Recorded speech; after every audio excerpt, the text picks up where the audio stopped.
Hi అండి, అందరికీ నమస్కారం. నేను మీ వేణుగోపాల్ రెడ్డి ఫ్రమ్ జోష్ ఇన్నోవేషన్స్ ప్రైవేట్ లిమిటెడ్.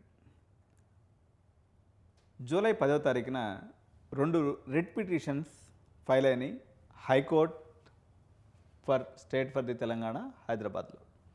సో ఈ రిట్ పిటిషన్స్ నెంబర్స్ వచ్చేసి మీకు 18006 అండ్ 18208 ఆఫ్ 2024. అయితే ఈ రిట్ పిటిషన్స్ ఏంటి, ఎందుకు ఫైల్ అయినాయి అనేది మనం ఒకసారి చూసినప్పుడు, సో ఇది ఒక రిట్ పిటిషన్ వచ్చేసి స్ఫూర్తి ఇంజనీరింగ్ కాలేజ్ వాళ్ళు ఫైల్ చేసినటువంటి ఒక పిటిషన్ అండి. సో స్ఫూర్తి ఇంజనీరింగ్ కాలేజ్ వాళ్ళు ఏమని ఫైల్ చేశారు, ఇక్కడ స్ఫూర్తి జగన్మోహన్ రెడ్డి గారు అంటే స్ఫూర్తి ఇంజనీరింగ్ కాలేజ్ చైర్మన్ అన్నట్టు. సో ఏంటంటే వీళ్ళ ప్రతివాదులుగా స్టేట్ గవర్నమెంట్ని, కమిషనర్ ఆఫ్ టెక్నికల్ ఎడ్యుకేషన్ని, కన్వీనర్ వెబ్సైట్ని వీళ్ళందరినీ కూడా కలపడం జరిగింది. ఆర్టికల్ 226 ప్రకారంగా వీళ్ళు ఈ యొక్క అప్లికేషన్ అనేది చేయడం జరిగింది. సో దీంట్లో మనకి ఏమేమి ఇంపార్టెంట్ పాయింట్స్ ఉన్నాయన్నప్పుడు, వీళ్ళు యాక్చువల్గా ఏం చేసిందంటే సిఎస్సి అడిషనల్ ఇంటేక్ కోసం అప్లై చేసిండ్రు. అప్లై చేస్తే ఏంది వీళ్ళ కంప్లైంట్ ఏంటంటే not permitting the petitioner institution from running it's courses additional increase on. వీళ్ళకి ఇంటేక్ పెరిగిందండి.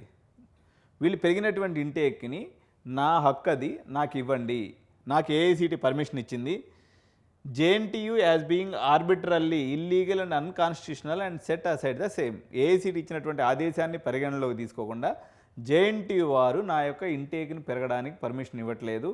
I'm asking the government and website convener financial implication లేకుండా సెల్ఫ్ ఫైనాన్సింగ్ మోడ్లో అయినా నాకు పర్మిషన్ ఇవ్వమని నేను అడుగుతున్నాను, అయినా కానీ వాళ్ళు ఇవ్వట్లేదు అన్నది అభియోగం.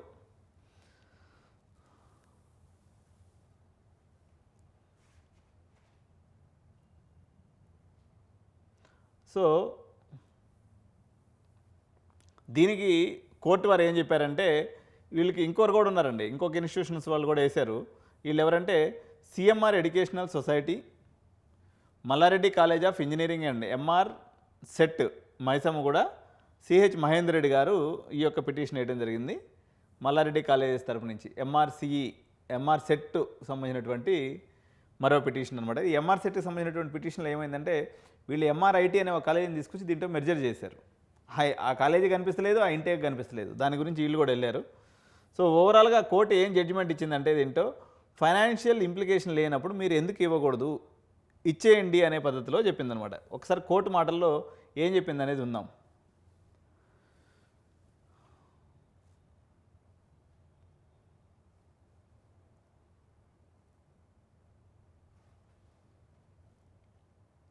సో ఒకసారి చూసినట్లయితే సెకండ్ పిటిషన్ ఇన్స్టిట్యూషన్ ఇంక్లూడింగ్, ఇక్కడ చూడండి, సెకండ్ ఇన్స్టిట్యూషన్ అంటే Malla Reddy MR CET, second petitioner institution including the merged and additional increased in the courses of BTech CSE 360 seats, BTech Data Science 60 సీట్లు, BTech ECE 180 seats, BTech CSE 1200 సీట్లు అంట.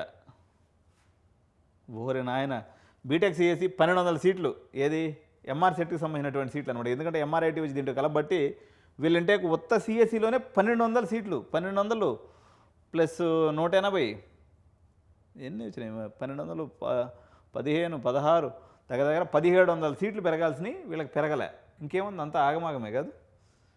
వీళ్ళకి అది ఉండాల్సిన intake లేదు. సో హైకోర్టు ఈ యొక్క పిటిషన్ డిస్మిస్ చేస్తూ ఏం ఆర్డర్ ఇచ్చింది అనేది చూద్దాం.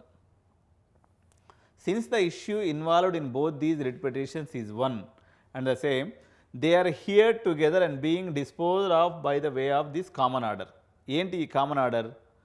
రిట్ పిటిషన్ నెంబర్కి to issue any appropriate writ and order and direction, more particularly one in the nature of writ and mandamus, declaring the action of respondents not permitting the petitioner institution from కన్సిక్వెంట్లీ direct respondents here in.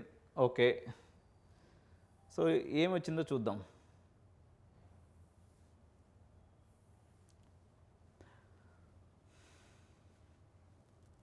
So వాళ్ళందరికి సంబంధించినటువంటి lawyers for the sake of convenience the facts are refer to as mention in the పిటిషన్లో వచ్చినటువంటి ఫ్యాక్ట్స్నే మళ్ళీ రాస్తున్నాడు. So ఫైనల్గా దీనికి సంబంధించి court ఏం చెప్పిందో ఒకసారి చూద్దాం.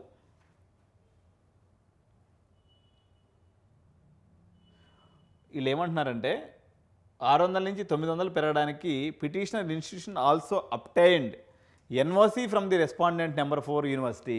ఈ యూనివర్సిటీ ఎన్ఓసి ఇచ్చిన తర్వాత మేము ఏఐసిటీకి అప్లై చేసుకున్నాం, మాకు ఇంటేక్ వచ్చింది, అయినా సరే వీళ్ళు మా ఇంటేక్ని పర్మిట్ చేయట్లేదు. ఏం పేరు చెప్పి పర్మిట్ చేయట్లేదు? మాకు ఫినాన్షియల్ బర్డెన్ ఉంటుందని గవర్నమెంట్ అని అంటుంది అని చెప్పేసి వీళ్ళు చెప్తూ ఉన్నారు. కానీ మేము ఫినాన్షియల్ బర్డెన్ లేకుండా మాకు సెల్ఫ్ ఫైనాన్స్గా ఇవ్వండి అని చెప్పేసి ఇన్స్టిట్యూషన్ యొక్క వాదన. సో ఈ గ్రీవియన్స్ని ఎట్లా అడ్రస్ చేసిందో కోర్టు చూద్దాం మనం.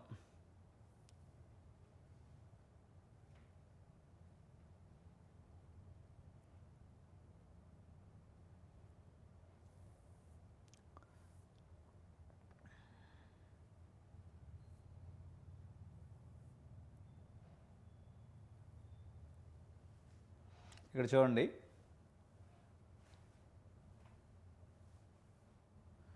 both pass orders duly taking note of the understanding being furnished by the petitioner institution that the additional intake would not cause any financial implications on the state government and the petitioner institutions would bear the additional expenditure on self-financing basis. So ఇక్కడ ఒక చిన్న technology problem ఉంది కానీ ఇంచుమించు okay, అంటే పిల్లలు కట్టుకుంటారు కదా, మీకేం ఇబ్బంది లేదు. And communicate the decision thereon to the petitioner institution within a period of 1 week from the date of receipt of.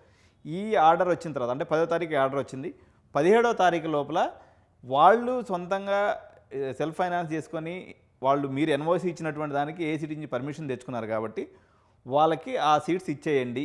ఇంచుమించు దీని అర్థం ఇది. అయితే మనకున్నటువంటి కొన్ని సోర్సెస్, గవర్నమెంట్ సోర్సెస్ నుంచి సమాచారం ఏంటంటే